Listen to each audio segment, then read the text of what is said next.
Capítulo sexto. Al principio de su permanencia en San Petersburgo, el príncipe Andrés sintió que las ideas elaboradas en su vida solitaria quedaban completamente eclipsadas por las pequeñas obligaciones que pesaban sobre él. Por la noche, al volver a su casa, notaba en un carnet las 4 o 5 visitas o entrevistas obligatorias a horas fijas.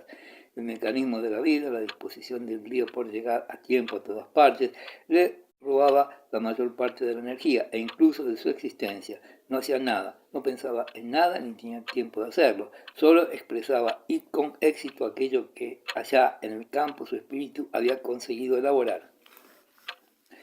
Observaba con disgusto que repetía las mismas cosas, los mismos conceptos en reuniones diferentes, pero tenía los días tan ocupados que nunca encontraba tiempo para decirse que no pensaba en nada. El miércoles siguiente, Speranski recibió a Volkonsky a solas en su casa, habló con él detenidamente e igual que en la primera conversación en casa de Kuchubey, le produjo una gran impresión. El príncipe Andrés tenía por seres despreciables e inútiles a una cantidad tan grande de personas, tenía tal afán por encontrar el ideal viviente de aquella perfección a que aspiraba que fácilmente creyó que había encontrado en Speranski el ideal de hombre prudente y virtuoso. Si Speranski había pertenecido al mismo rango social, al mismo nivel moral y hubiese tenido la misma educación del príncipe Andrés, pronto le hubiese encontrado los puntos débiles, humanos, no heroicos, pero aquel espíritu lógico, extraño para él, le inspiraba tanto respeto cuanto menos profundamente le conocía. Por otra parte, Speranski, sea que apreciaba los talentos del príncipe Andrés, sea que considerase necesario conquistarle, demostraba ante él en sus conversaciones una gran calma. Usaba con él aquella lisonja fina, evidente que servida con un aplomo extraordinario que consiste en reconocer tácitamente que su interlocutor es el único que, al igual que uno mismo, puede conocer la estupidez de los demás y la sabiduría y profundidad de nuestras propias ideas. En la larga conversación del miércoles por la noche, Speranski le repitió varias veces: nosotros, los que nos interesamos por todo aquello que sobresale del nivel ordinario de la rutina o con una sonrisa, pero nosotros queremos que los lobos sean saciados y las ovejas salvadas, o ellos no pueden comprenderlo, y siempre con una expresión que quería decir: nosotros, usted y yo, sabemos que son ellos y que somos nosotros. Esta primera larga conversación con Speranski no hizo más que incrementar el sentimiento que había experimentado la primera vez de hablar con él. Veía a un hombre razonable, a un pensador profundo, a un gran espíritu encumbrado en el poder por obra de su propia energía, que utilizaba exclusivamente para el bien de Rusia. A los ojos del príncipe Andrés, Speranski era el príncipe, el hombre que él quería ser, el hombre que explicaba con la razón todos los fenómenos de la vida, que solo encuentra importante todo lo que se pueda razonar y que puede aplicar toda la fuerza de la razón. En la exposición de Speranski todo parecía tan sencillo, tan claro, que el príncipe Andrés, a pesar de su deseo de contradecirle, cada vez acababa de acuerdo con él. Si le contradecía y discutía era simplemente porque quería sentirse independiente, no someterse del todo a las opiniones de Speranski. Todo lo encontraba bien, aunque una sola cosa le incomodaba: la mirada fría, glacial, que cerraba la entrada al alma de Speranski, y aquella mano fofa que el príncipe Andrés miraba involuntariamente, igual como ordinariamente mira uno a las manos de los hombres que ostentan el poder. Aquella mirada helada y aquella mano blanda le molestaban, sin saber por qué. Continuaba sintiéndose desagradablemente sorprendido por el gran desdén hacia los hombres que observaban a Speranski y por la diversidad de pruebas que aducía para apuntalar sus opiniones. Usaba de todos los recursos de la razón, excluía la comparación y, según le parecía al príncipe Andrés, pasaba con excesivo atrevimiento de los unos a los otros. Tan pronto se colocaba en el terreno práctico y criticaba a los soñadores, como con humor irónico se burlaba de sus adversarios, como parecía lógico, abstraído, y se elevaba al dominio de la metafísica. Usaba muy a menudo este último procedimiento de demostración, transportaba la cuestión a las cimas metafísicas, pasaba por la definición del espacio, del tiempo, del pensamiento, sacaba de ellos sus argumentos y descendía al terreno de la discusión. En general, el rasgo principal del carácter de Speranski, el que más admiraba al príncipe Andrés, era la fe indiscutible, inalterable en la fuerza y la rectitud de la razón. Era evidente que a Speranski nunca podía pasarle por la cabeza este Esta idea muy frecuente en el príncipe Andrés, que uno nunca podía expresar todo lo que piensa y que jamás le asaltaba la duda. Todo lo que pienso, todo lo que creo, no será una tontería. Esta forma particular del espíritu de Speranchi es lo que más cautivaba al príncipe Andrés. Al principio de sus relaciones con él, el príncipe Andrés le profesaba una admiración apasionada, idéntica a la que había sentido por Bonaparte. La circunstancia de que Speranchi era hijo de un sacerdote y que los estúpidos podían permitirse, cosa que se producía, tratarle con cierto desdén, obligaba al príncipe Andrés a mantener oculto el sentimiento que le inspiraba Speranchi, y esto constituía a intensificarlo aún más. En aquella velada que Volkowski pasó en su casa hablando del comité de codificación de las leyes, Speranchi le contó con ironía que la comisión de leyes hacía 150 años que existía, que costaba millones y que no había hecho nada, y que Rosenkamps no había hecho más que pagar etiquetas a cada uno de los artículos de la legislación comparada, siendo este el único fruto de los fabulosos gastos. Ahí tiene usted por qué el Estado ha gastado millones, le dijo. Nosotros queremos dar un nuevo poder jurídico al Senado y no tenemos leyes. He aquí por qué es un pecado que hombres como usted no quieran servir actualmente. El príncipe Andrés objetó que para eso eran necesarios conocimientos jurídicos que él no poseía. Pero si nadie los tiene, ¿qué quiere usted hacer, pues? Es un círculo vicioso del cual debemos esforzarnos en salir. Al cabo de una semana era nombrado miembro de la Comisión del Código Militar, lo que no esperaba ni remotamente ningún miembro de la sección de la Comisión Codificadora. A petición de Speranchi se encargó de la primera parte de las leyes civiles que estaban elaborando, y con el Código de Napoleón y el de Justiniano a la vista redactó el capítulo del derecho de gentes. Capítulo séptimo. 2 años antes, en 1808, al volver a San Petersburgo de regreso de viaje por sus tierras, Pedro, sin advertirlo, se había encontrado en la cumbre de la masonería de San Petersburgo. Organizaba logias, reclutaba adeptos, se ocupaba de la unión de las diversas logias y de la adquisición de sus mapas, daba dinero para la construcción de templos y atendía en todo cuanto le era posible a las suscripciones, para los cuales la mayoría de los miembros se mostraban avaros e informales. Con sus recursos personales sostenía totalmente la casa de los pobres que la orden había construido en San Petersburgo. En aquellos tiempos su vida se deslizaba igual que antes entre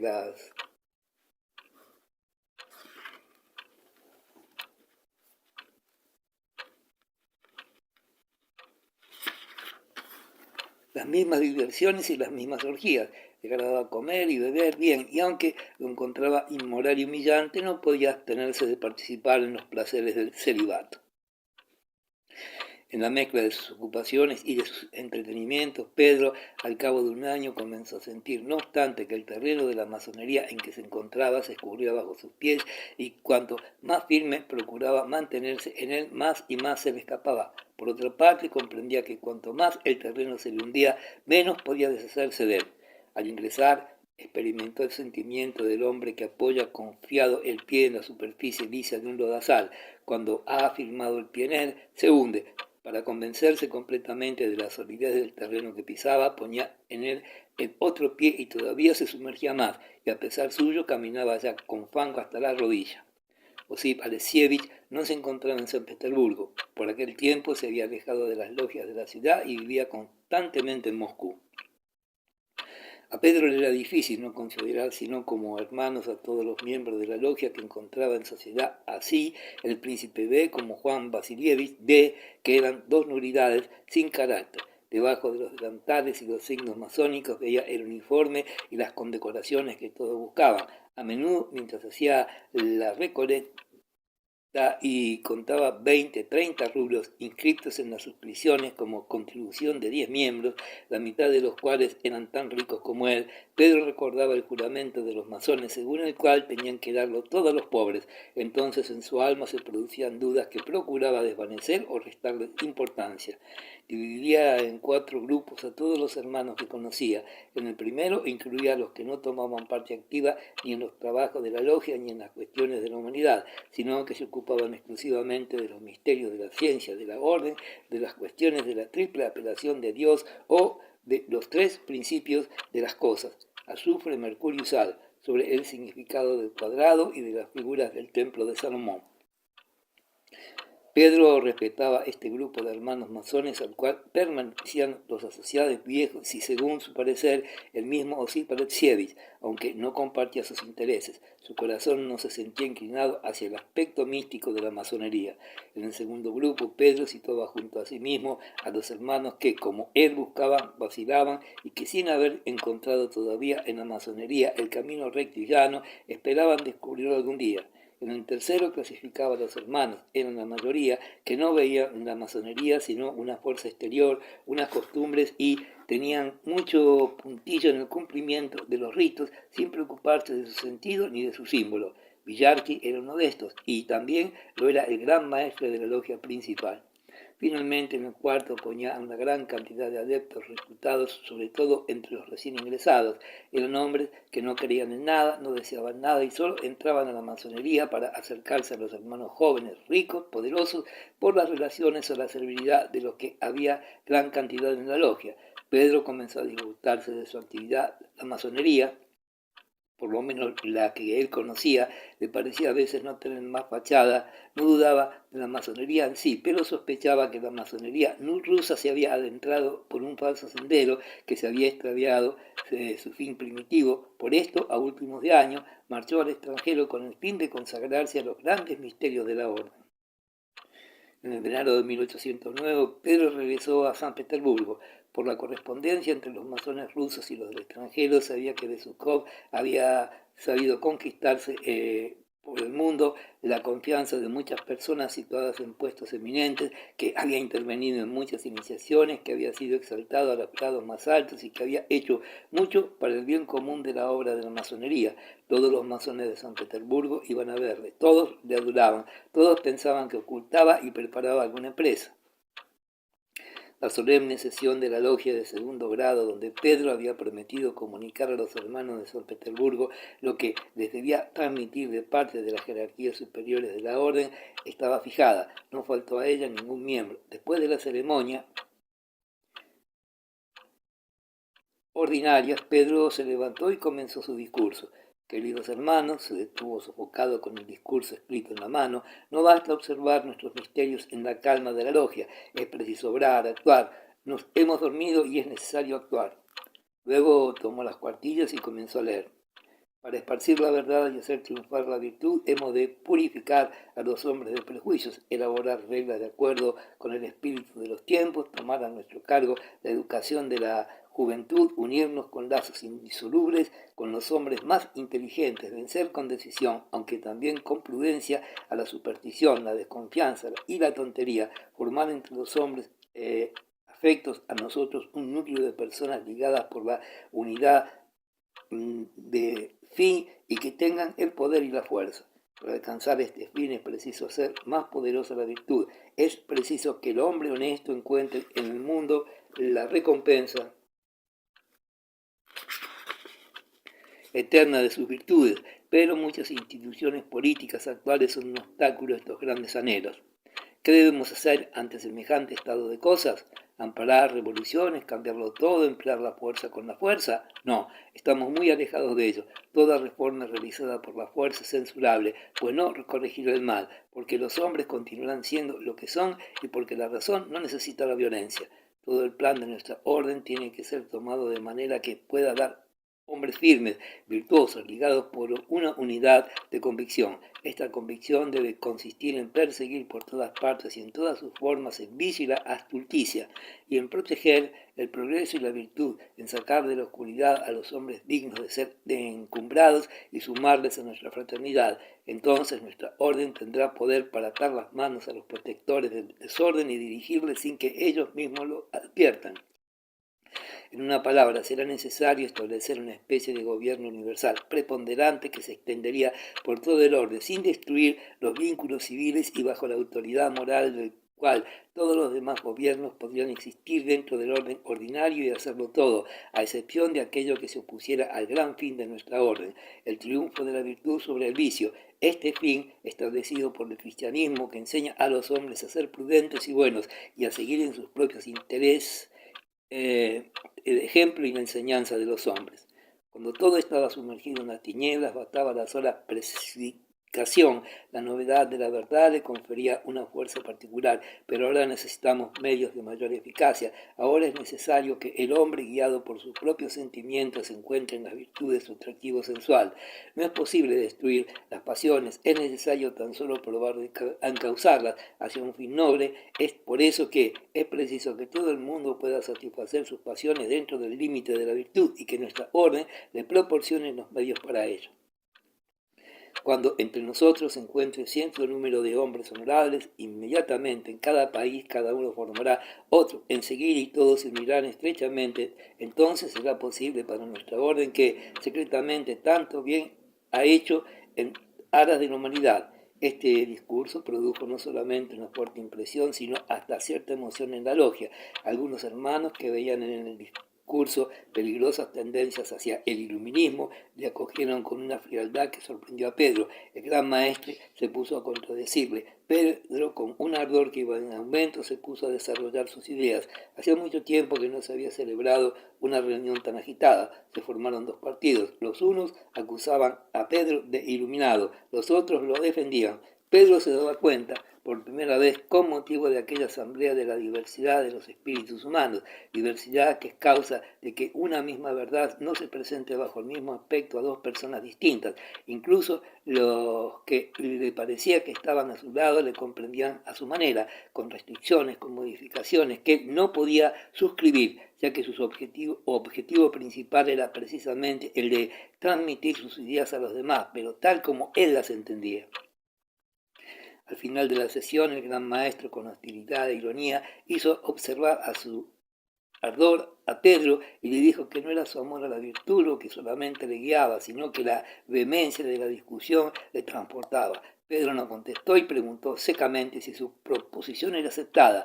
Ante la respuesta negativa, Pedro, sin aguardar las formalidades del ritual, salió de la logia y marchó a su casa. Capítulo 8. Pedro se sintió nuevamente invadido por aquella tristeza melancólica que tanto temía. Los 3 días que siguieron a su discurso en la logia, permaneció tendido en su diván sin querer recibir a nadie. A la sazón le llegó una carta de su mujer con el ruego de que la recibiese. La manifestaba su ardiente deseo de volver a verlo y de consagrarle para en adelante su existencia. Le advertía para terminar de su próximo regreso a San Petersburgo después de una estancia en el extranjero. Poco después, uno de los hermanos, a quien menos en estima tenía, forzó su puerta y, haciendo recaer la conversación sobre su vida conyugal, le dio a entender en forma de consejo paterno que el rigor de que daba muestras para con su mujer era injusto, negando el perdón a la que se arrepentía, contravenía una de las reglas primordiales de su orden. Al mismo tiempo, su suegra, la mujer del príncipe Basilio, le hizo conocer su deseo de que fuese a verla. Le suplicaba que le concediese unos pocos instantes porque tenía que hablar con él de un asunto importantísimo. Pedro se dio cuenta de que se conspiraba para reconciliarlo con su mujer y su estado moral era tal que no le preocupó la cosa en absoluto. Todo era indiferente. Nada había en la vida que le pareciese consecuente. En su entorpecimiento espiritual le inquietaba poco su independencia y sentía que su firme resolución de castigar a su mujer se resquebrajaba. Nadie tiene razón, nadie es culpable, pensaba, por lo tanto no pudo acusarlos.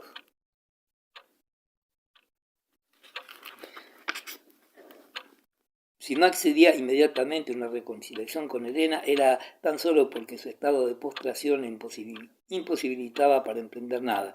Si su mujer le venía al encuentro, le aseguró que no la rechazaría. En relación con sus preocupaciones actuales, ¿qué podía importarle vivir o no con ella? Sin contestar a su mujer ni a su suegra, se trasladó un atardecer a Moscú, con el fin de consultar a Osip Alexievich. He aquí lo que anotó en su diario. Moscú, 17 de noviembre. Salgo de casa del bienhechor y no me apresuro a escribir todo lo que he experimentado. Osip Alexievich vive pobremente y hace 3 años que sufre de una enfermedad en la vejiga. Nadie le ha oído nunca una queja ni una palabra de imprecación. Desde la mañana hasta entrada la noche, a excepción de los momentos de la comida, en los que ingiere una alimentación simplísima, estudia las ciencias. Me ha recibido amablemente, me ha invitado a sentarme a la cama donde está echado, le he hecho el signo de la Orden de los Caballeros de Oriente y Jerusalén. Me ha contestado con el mismo signo. y con una dulce sonrisa me ha preguntado qué es lo que he visto en las logias prusianas y escocesas. Yo le he contestado todo lo que sabía, le he expuesto los principales rasgos de lo que había propuesto en la logia de San Petersburgo y le he dicho la mala acogida que he tenido y la ruptura con mis hermanos. José Alexievich me ha dado su parecer sobre todo esto y en un instante me ha iluminado mi pasado y todo el camino futuro que se abre ante mí. Me ha sorprendido al preguntarme si recordaba la triple fidelidad de la orden. Primero, conservar y estudiar los misterios. Segundo, purificarse y corregirse con objeto de poder participar de ellos. Tercero, corregir al género humano por el deseo de esta purificación. ¿Cuál es el primero? El principal de los tres, la perfección y la purificación personal, sin duda. A este fin es a lo único que podemos aspirar siempre independientemente de todas las circunstancias, pero exige también de nosotros el mayor esfuerzo. Cuando pecamos por orgullo nos alejamos de este fin, estudiamos un misterio que somos dignos de penetrar, dada nuestra impureza, y nos disponemos a corregir al género humano cuando nosotros mismos ofrecemos un ejemplo de indignidad y perversión. El iluminismo es precisamente una mala doctrina porque impera la actividad social y está llena de orgullo. Por eso, Osip Alexievich ha censurado mi discurso y toda mi actividad. En el fondo de mi alma estaba de acuerdo con él. Respecto a nuestra conversación sobre mis cuestiones de familia, me ha dicho: el deber principal del verdadero masón consiste en perfeccionarse él mismo, pero a veces no creemos que apartando de nuestra todas las dificultades que nos obstruyen el camino llegamos más pronto a este fin. Al contrario, me ha dicho, justamente es en medio de las complicaciones mundanas como podemos conseguir estos fines principales. Primero, el conocimiento de nosotros mismos, ya que el hombre solo puede conocerse por la comparación. Segundo, el perfeccionamiento, lo que no se obtiene sino con la lucha. Tercero, la virtud esencial, el amor a la muerte. Solo la perversidad de la vida puede enseñarnos su vanidad y ayudarnos y ayudar a nuestro amor innato por la muerte, o la resurrección de una vida nueva. Estas palabras son tanto más dignas de tenerse en cuenta por cuanto Osip Alexievich, a pesar de sus terribles sufrimientos físicos, no toma la vida como una carga y ama la muerte, para la cual, a despecho de la pureza y de la sublevación de su ser, todavía no está bien preparado. A continuación, el bienhechor me ha explicado detalladamente la significación del gran cuadrante del mundo y me ha demostrado que los números 3 y 7 son la base de todo. Me ha aconsejado no separarme de mis hermanos de San Petersburgo, no ocuparme en la logia más que de las cuestiones de segundo grado y de procurar, apartando a los hermanos de las tentaciones del orgullo, llevarlos hacia el buen camino del conocimiento y de la perfección. Por otra parte, me ha aconsejado especialmente en mi caso, ante todo, observarme a mí mismo. Para eso me ha dado una libreta, esta misma en que escribo, donde en lo sucesivo anotaré todos mis actos. San Petersburgo, 23 de noviembre. Vuelvo a vivir con mi mujer. Mi suegra ha venido de mi casa llorando y me ha dicho que Elena estaba aquí, que me rogaba que la escuchase, que era inocente y que mi alejamiento le hacía sufrir mucho, y muchas otras cosas. Yo sabía que si consentía en recibirlo no tendría fuerza para negarme a lo que me pedía. En esta duda no sabía a quién dirigirme, a quién pedir consejo. Si mi amigo estuviese aquí, él me guiaría. Me he encerrado en casa, he recordado mis conversaciones con él y de todo ello he sacado la conclusión de que no debía negarme a la demanda y que he de tender la mano caritativa a los demás y con mayor razón a una persona tan ligada a mí y que de llevar mi cruz. Pero si por el triunfo de la virtud la perdono, que mi unión con ella tenga tan solo un fin espiritual. Así lo he decidido. He escrito a Osip Alexievich. Mi mujer me ha pedido que olvide todo lo pasado, que le perdone sus faltas, y yo le he dicho que no tenía que perdonarle nada. Estaba contento de poderle decir esto, porque no sabe ella el esfuerzo que me ha costado volver a ver. Me he quedado en la casa grande, en la habitación de arriba, y he experimentado el sentimiento venturoso de la renovación. Capítulo 9. Por aquella época, como siempre, la alta sociedad que se reunía en la corte y en los grandes bailes se dividía en muchos círculos, cada uno de los cuales poseía su propio matiz. Entre estos círculos, el más vasto era el francés, favorable a la alianza con Napoleón del conde de Rumiantès y de Caulaincourt. Elena ocupó en él el puesto más brillante tan pronto se hubo instalado en San Petersburgo junto con su marido. La casa era frecuentada por los miembros de la embajada francesa y por un gran número de personas de las mismas tendencias muy conocidas por su talento y afabilidad. Elena estaba en Erfurt al celebrarse allí la famosa entrevista de los dos emperadores y de allí había extraído las relaciones con todos los hombres célebres que le acompañaban a Napoleón por Europa. En Erfurt había tenido un éxito brillante. El mismo Napoleón que la había visto en el teatro había dicho de ella: es un magnífico ejemplar. Su éxito de mujer hermosa y elegante no sorprendió a Pedro, porque con los años todavía había ganado, pero lo que le admiraba era que con aquellos 2 años su mujer había llegado a adquirir una reputación de exquisita, tan bella como espiritual. El famoso príncipe de Digne le escribía cartas de 8 páginas. Bilibin reservaba sus dichos para ofrecer las primicias a la condesa Besukov. Ser admitido en el salón de Elena equivalía a un certificado de hombre espiritual. Los jóvenes, antes de ir a pasar las veladas en casa de Elena, leían libros para tener tema de conversación en el salón. Los secretarios de embajada e incluso los mismos embajadores le confiaban secretos diplomáticos, de modo que Elena era una especie de potencia. Pedro, que sabía que era muy corta de inteligencia, a veces asistía a las veladas y las cenas en las cuales se hablaba de política, de poesía y de filosofía, y experimentaba un extraño sentimiento de sorpresa y terror. En aquellos momentos sentí una especie de cosa parecida a la que debe experimentar un mago que tiembla de miedo a cada momento por el temor de que se le descubra la trampa. Pero ya sea porque para dirigir un salón como aquel fuera necesaria la necesidad, o ya sea porque a los engañados les gustaba hacerlo, la mistificación no se descubría y la reputación de mujer encantadora y espiritual que había adquirido Elena Vasilievna Besukov se afirmaba de tal modo que podía decir las cosas más triviales y simples a todo el mundo. Se entusiasmaba y buscaba en ellas un sentido profundo que ni ella misma había soñado jamás. Pedro era justamente el marido que necesitaba aquella brillante mujer del gran mundo. Era aquel original, distraído, aquel marido gran señor que no molesta a nadie y que ni tan solo estropea la impresión general del tono superior del salón, sino que por contraste con el tacto y la elegancia de la mujer la hace resaltar más todavía. Pedro, durante 2 años seguidos, gracias a sus ocupaciones incesantes, concentradas en sus intereses inmateriales y su desdén sincero por todo lo demás, adoptó en la sociedad de su mujer aquel tono indiferente y benévolo hacia todo lo que no se adquiere artificialmente, y que por eso mismo inspira un respeto involuntario. Entraba en el salón de su mujer como en el teatro, conocía a todo el mundo, estaba igualmente satisfecho de cada uno e igualmente indiferente para todos.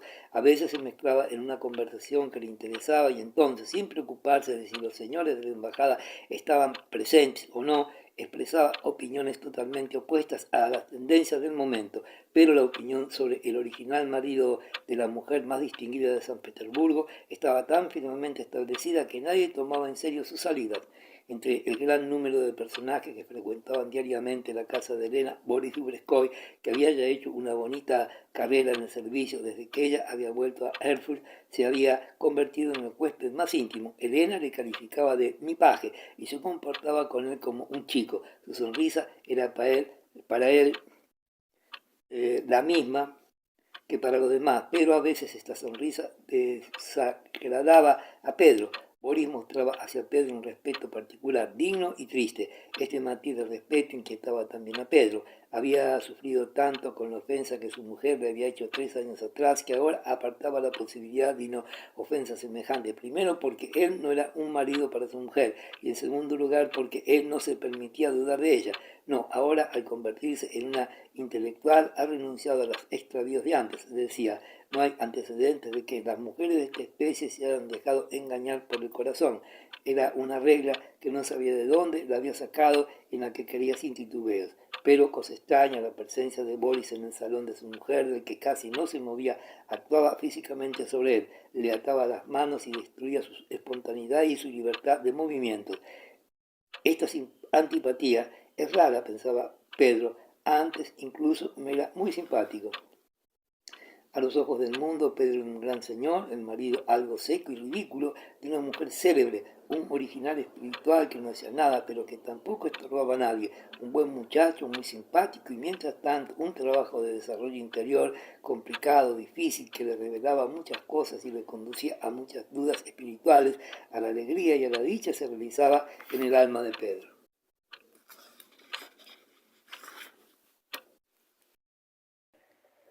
Capítulo 10. Pedro continuó su diario y aquí lo que escribió en aquellos tiempos. 24 de noviembre. Me he levantado a las 8, he leído las Sagradas Escrituras y enseguida he ido a la oficina. He vuelto a la hora de comer. He comido solo porque comían con la condesa varios invitados que me eran desagradables. He comido y bebido muy moderadamente y después de comer he copiado unos documentos. Por la noche he bajado al piso de la condesa, he contado una historia divertida sobre B y hasta aquel momento, cuando todos han reído ruidosamente, no me he dado cuenta de que no debía contarla. Me he acostado satisfecho y tranquilo. Señor, ayudadme a caminar y a seguir vuestras pisadas.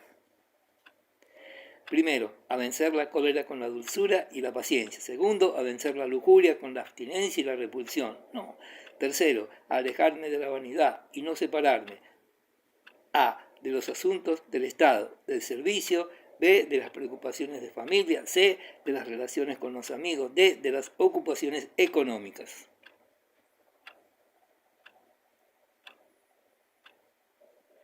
27 de noviembre. Me he levantado tarde, al despertarme me he quedado en la cama durante mucho rato, abandonado a la pereza. Señor, ayudadme, dadme fuerzas para seguir vuestro camino. He leído las Sagradas Escrituras, pero sin la disposición necesaria. Después ha venido Urusov y hemos hablado de las vanidades del mundo. Ha hablado de los nuevos proyectos del emperador. De momento los he criticado. Después, no obstante, he recordado los preceptos y las palabras de nuestro bienhechor.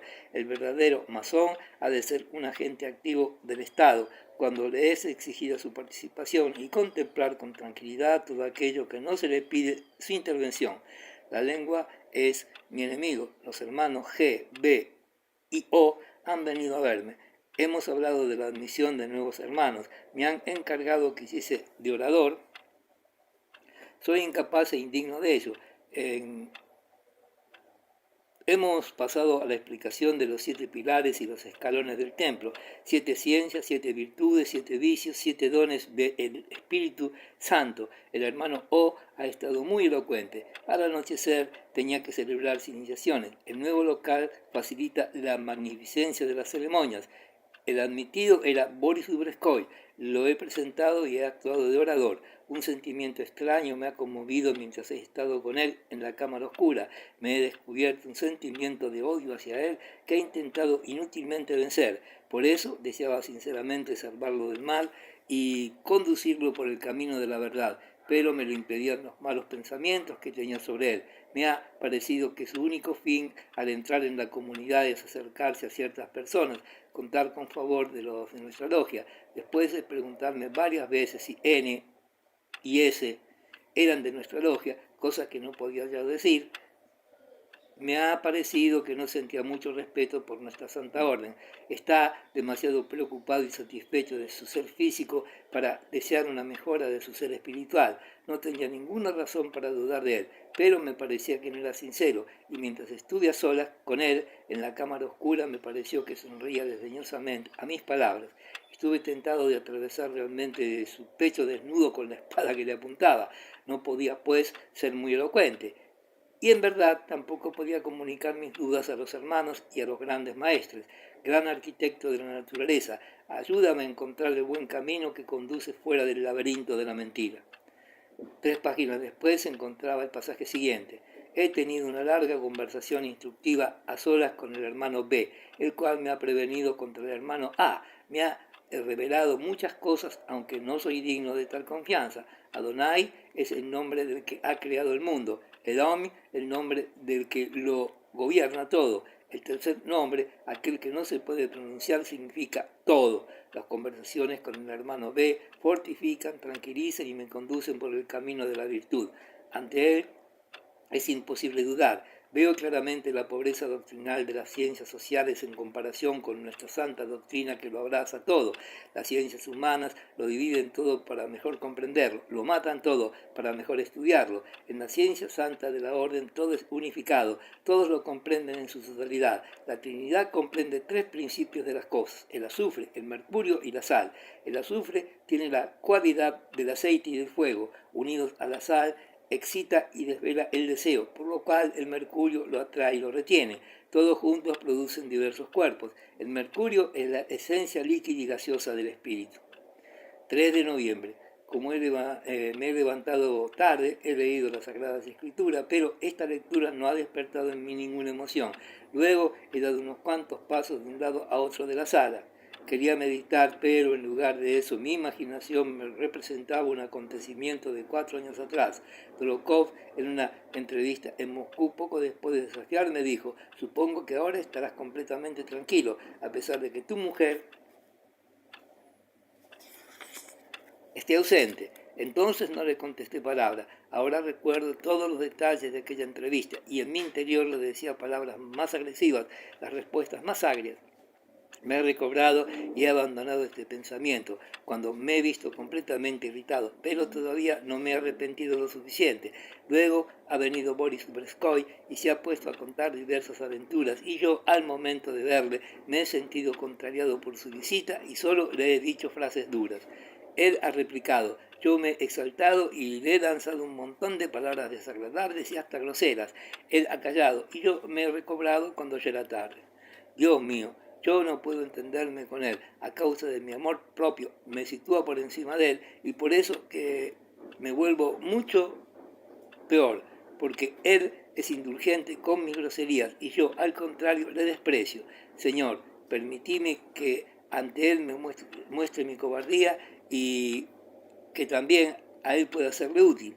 Después de comerme dormido y mientras dormía he oído una voz que me decía claramente a mi oído izquierdo: es tu día.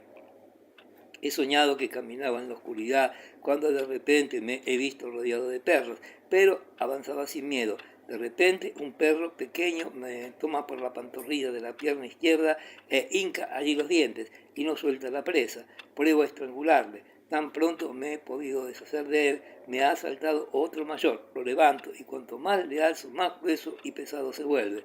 Súbitamente llega el hermano A y me toma por debajo del brazo y me lleva a unos edificios en los que para entrar es preciso atravesar una palanca muy estrecha. Subo a ella, la palanca se vuelca y yo me agarro a una valla a la cual mis manos apenas alcanzan a tocar. Después de grandes esfuerzos, me arrastro de tal manera que las piernas me cuelgan por un lado y el cuerpo por otro. Me vuelvo y veo al hermano A en un pie detrás de la valla. Me señala un gran sendero y un jardín en el cual se halla un grande y hermoso edificio. Dios mío, gran arquitecto del universo, ayudadme a deshacerme de los perros, de mis pasiones y de la última de ellas que reúne las fuerzas de todas las demás, y ayudadme a entrar en el templo de la virtud que he visto en sueños. 7 de diciembre. He soñado con el Osip Alexievich, estaba en casa y que yo estaba muy contento por ello y que quería obsequiarle. Yo hablaba sin cesar con unos forasteros cuando súbitamente me he acordado de que eso tal vez no le agradaba y he querido acercármele y abrazarle. Pero cuando he estado a su lado he visto que su cara se había transformado, se había vuelto joven y me ha dicho algo sobre la orden en voz tan queda que no he podido percibir lo que me decía. Enseguida hemos salido los dos de la habitación y aquí que ha sucedido una cosa extraña. Estábamos sentados y tendidos en el suelo. Él me hablaba y yo parecía que quisiera mostrarle mi sensibilidad y sin escuchar sus palabras he comenzado a representarme el estado de mi alma y la gracia de Dios que me ha iluminado. Los ojos se me han llenado de lágrimas y estaba muy contento de que él lo viese, pero me ha mirado con despecho y se ha apartado de mí, interrumpiendo la conversación. Yo me he intimidado y le he preguntado si al hablar se refería a mí. Él no ha contestado nada, pero ha tomado una actitud muy tierna. Después, de pronto, nos hemos encontrado en mi dormitorio. Yo he sentido deseo de estar a su lado y también me he tendido. Él tenía la actitud de preguntarme: dime la verdad, ¿cuál es tu pasión principal? Cohibido por esta pregunta, le he contestado que la pereza era mi pasión principal. Él ha bajado la cabeza en actitud de duda y yo, todavía más avergonzado, le he contestado que, aunque por consejo suyo viviese con mi mujer, yo no era un marido para ella. Él me ha contestado que a la esposa no debe privarse de caricias y me ha hecho comprender cuál era mi deber, pero yo le he contestado que me daba vergüenza y de repente todo ha desaparecido. Me he despertado y ha venido a mi pensamiento el texto de las Sagradas Escrituras. Es en ella donde se hallaba la vida, y la vida era la luz de los hombres, y la luz resplandeció en las tinieblas, y las tinieblas no la recibieron. La cara de Osip Alexievich era joven y resplandecía. Aquel mismo día recibí una carta suya. Me hablaba del deber conyugal. 9 de diciembre. He tenido un sueño que me ha hecho abrir los ojos angustiado. He soñado que estaba en Moscú, en mi casa, en el gran diván. Osip Alexievich salía del salón. Enseguida he comprendido que una gran transformación se había operado en él y me he apresurado a ir a su encuentro. Le he abrazado y le he besado las manos y me ha dicho: ¿no has visto que hago otra cara? Yo le he mirado con mis brazos, rodeaba su cuello. Me ha parecido ver que tenía la cara rejuvenecida, pero todavía no tenía cabellos y sus rasgos eran diferentes. Yo le digo, si lo hubiera encontrado al azar, también lo hubiese reconocido, y diciendo esto pensaba, he dicho la verdad, y de repente he visto que se volvía como si fuera un cadáver. Después, poco a poco, ha resucitado y ha penetrado conmigo en el despacho grande. En la mano llevaba un gran libro. Yo le he dicho, lo he escrito yo. Él me ha contestado con un movimiento de cabeza. He abierto el libro, cada una de cuyas páginas estaba ilustrada con hermosos dibujos, y he visto que aquellos cuadros representaban las aventuras de dos enamorados. En aquellas páginas he visto la imagen de una virgen con las ropas transparentes, el cuerpo diáfano que subía al cielo. Yo sabía que aquella virgen era una figura del Cantar de los Cantares. Me parecía que cometía una mala acción al mirar aquella composición, pero no podía evitar hacerlo. Dios mío, ayudadme. Si me abandonáis, hágase vuestra voluntad, pero desfallezco. Enseñadme lo que tengo que hacer. Si me abandonáis totalmente, sucumbiré por mi depravación. Capítulo 11. Los asuntos de Rostov no se habían normalizado en los 2 años que había pasado en campaña. A pesar de que Nicolás Rostov, firme en su propósito, continuaba sirviendo modestamente en un oscuro regimiento, relativamente con muy poco dinero, la vida en Ostrognoye era tal, y sobre todo Mitenka administraba tan bien que las deudas aumentaban cada año. La única fuente de recursos que se le ofrecía al viejo conde era el servicio, y fue a San Petersburgo a solicitar un puesto y al mismo tiempo, como decía él, para divertir a sus hijas una vez más. Al cabo de poco tiempo de la llegada de los Rostov a San Petersburgo, Berg pidió la mano de Vera y le fue concedida. Aunque en Moscú los Rostov pertenecían a la alta sociedad sin saberlos ellos mismos y sin pensar a qué estamento pertenecían, en San Petersburgo su salón era una mezcla sin carácter. Allí eran unos provincianos con los cuales no condescendían ni las mismas personas que el conde hospedaba en su casa sin preguntarle siquiera a qué sociedad pertenecían. En San Petersburgo los Rostovs eran hospitalarios igual que en Moscú, y en su comedor se reunían las personas más diversas, vecinos del campo, viejos propietarios sin fortuna con sus hijos, la señorita de honor de Peronskaya, Pedro Besukov y el hijo del jefe de correos del distrito, que hacía el servicio en San Petersburgo. Entre los hombres, Boris, Pedro, a quien el conde había encontrado por la calle y lo había conducido a su casa, y Bert, que se pasaba los días enteros en casa de los Rostovs y dedicaba a Vera las atenciones que solo es darle encontrar en un pretendiente. Enseguida se hicieron asidos a la casa. No en vano, Bert mostraba a todo el mundo su mano herida en Austerlitz y contaba que había tomado la espada con la mano izquierda, que de nada le servía. Narraba este suceso con tal precisión y gravedad que todo el mundo creía en la utilidad y la importancia de aquel acto, por lo que Bert acabó recibiendo 2 recompensas por su comportamiento en Austerlitz. En la guerra de Finlandia también se había distinguido. Había recogido un pedazo de obús que habían matado al ayudante de campo al lado del general en jefe y lo había llevado a su superior. Igual que después de Austerlitz, lo contaba todo el mundo con tanta insistencia y con tal excitación que todos creían que era necesario hacer aquellas cosas, y por la guerra de Finlandia, Bert recibió otras 2 recompensas. En 1809 era capitán de la Guardia condecorado y ocupaba un puesto pecuniariamente ventajoso en San Petersburgo. Algunos espíritus fuertes sonreían cuando se les hablaba de las cualidades de Bert, pero no podía negarse que era un oficial ordenado, bien considerado por sus jefes y un muchacho de buenas costumbres, cuyo porvenir era brillante y que gozaba de una situación sólida en la vida. 4 años antes, en un teatro de Moscú, se había encontrado con un amigo alemán y Bert, mostrándole a Vera Rostov, le había dicho: aquella será mi mujer, y desde aquel momento decidió casarse con ella. Ahora en San Petersburgo, al comparar la situación de los Rostov con la suya, había creído llegado el momento y había hecho la petición. La proposición de Bert fue acogida de buenas a primeras con una sorpresa poco halagüeña para él. Encontraban algo extraño que el hijo oscuro de un gentilhombre vivoniano pidiese la mano de la condesa Rostov, pero la calidad dominante del carácter de Bert era un egoísmo tan inocente y apacible que los Rostov, a pesar suyo, pensaron que seguramente la cosa no estaría mal, ya que él mismo estaba tan convencido. Por otra parte, los negocios de los Rostov estaban en situación tan delicada que el prometido no podía ignorarlo. Después de todo, Vera tenía 24 años, valía mucho y aunque era indiscutiblemente hermosa y razonable, hasta la fecha presente nadie había solicitado su mano. Dieron el consentimiento. ¿Lo ves?, decía Bert a su compañero, al cual calificaba de amigo porque sabía que cada hombre tiene amigos. ¿Lo ves? Lo he calculado todo y no me casaría si no lo hubiese pensado bien y no fuese ventajoso. Ahora mis padres están muy bien, les he instalado una pequeña hacienda en el Báltico y yo podré vivir en San Petersburgo con mi sueldo, mi fortuna y mi orden. Podremos vivir perfectamente. No me caso por dinero, eso no sería noble, pero es preciso que mi marido y mujer se ayuden. Yo tengo la carrera, ella tiene muchas relaciones y una pequeña dote.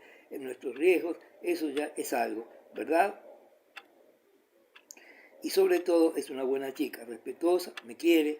Bert se sonrojó y sonriendo prosiguió: y yo también la quiero porque tiene un carácter muy razonable y muy bueno. En cambio, la otra hermana de la misma familia es el polo opuesto. Tiene un carácter desagradable, no tiene talento y, ¿sabes? Y tiene un no sé qué de desagradable, mientras que mi prometida, ya la verás, vendrás a nuestra casa, prosiguió Bert.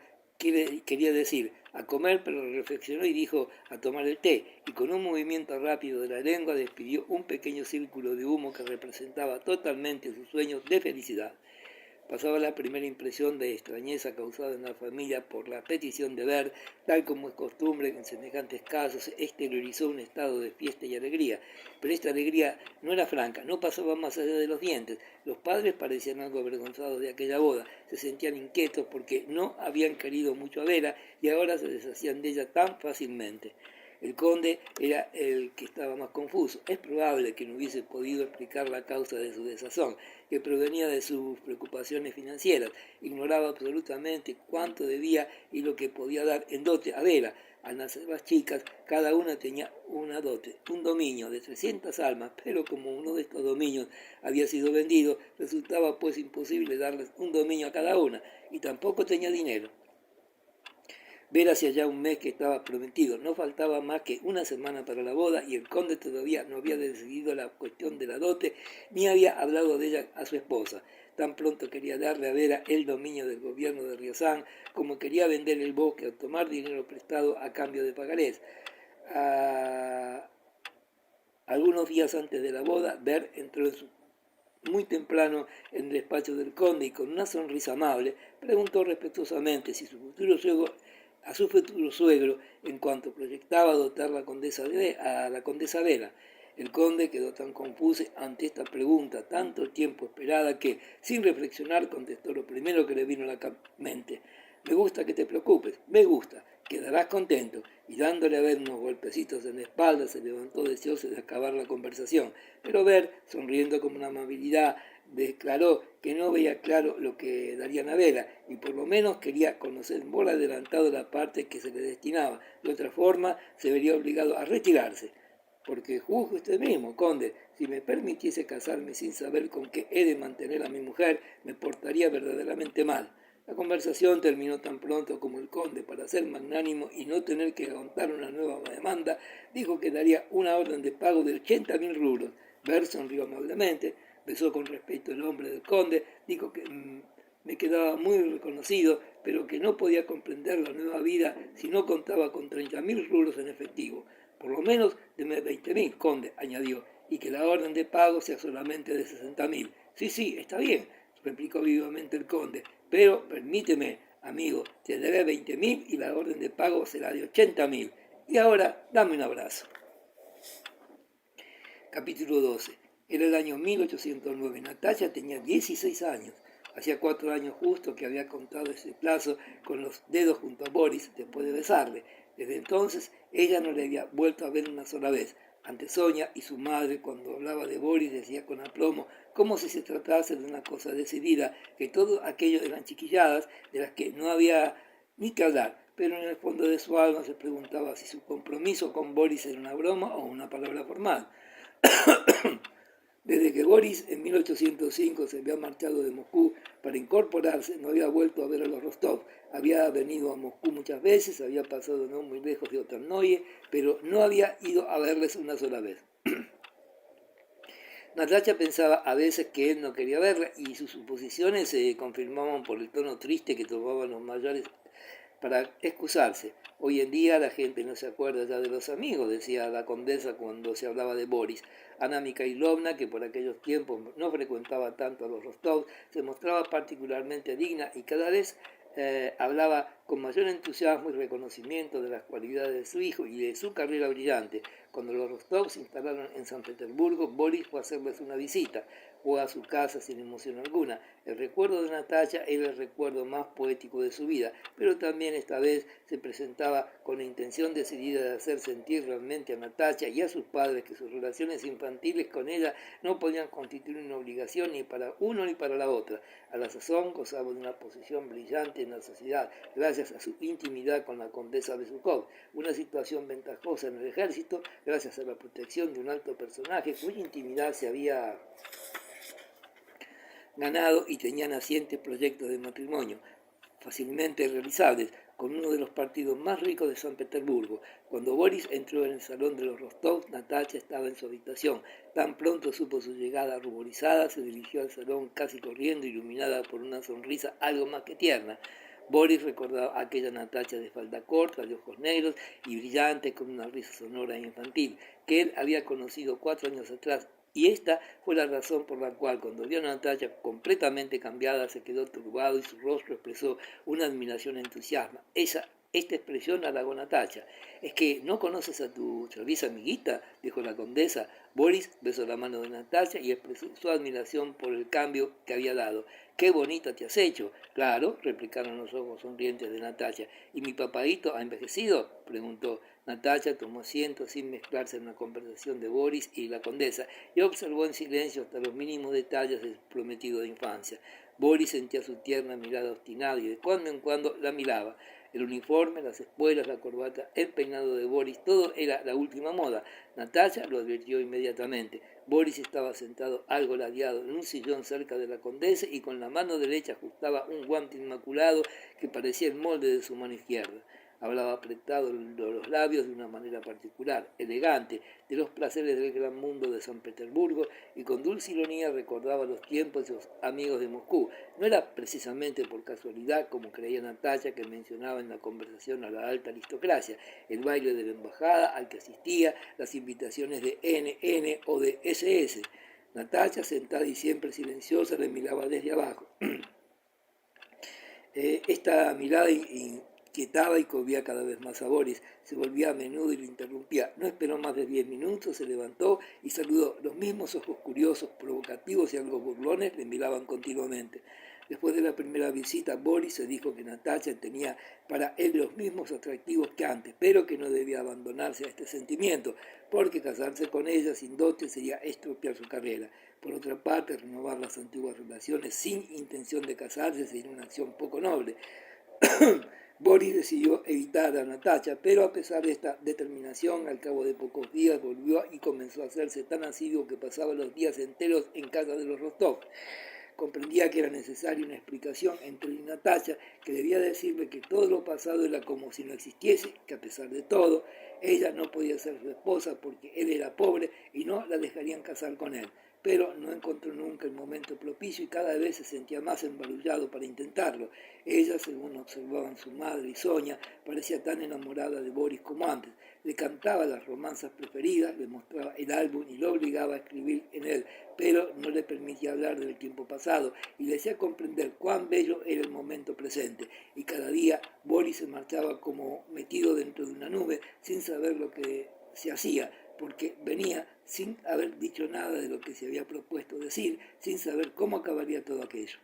Boris dejó de visitar a Elena, cada día recibía cartas con reproches y a pesar de todo eso pasaba los días en casa de los Rostov.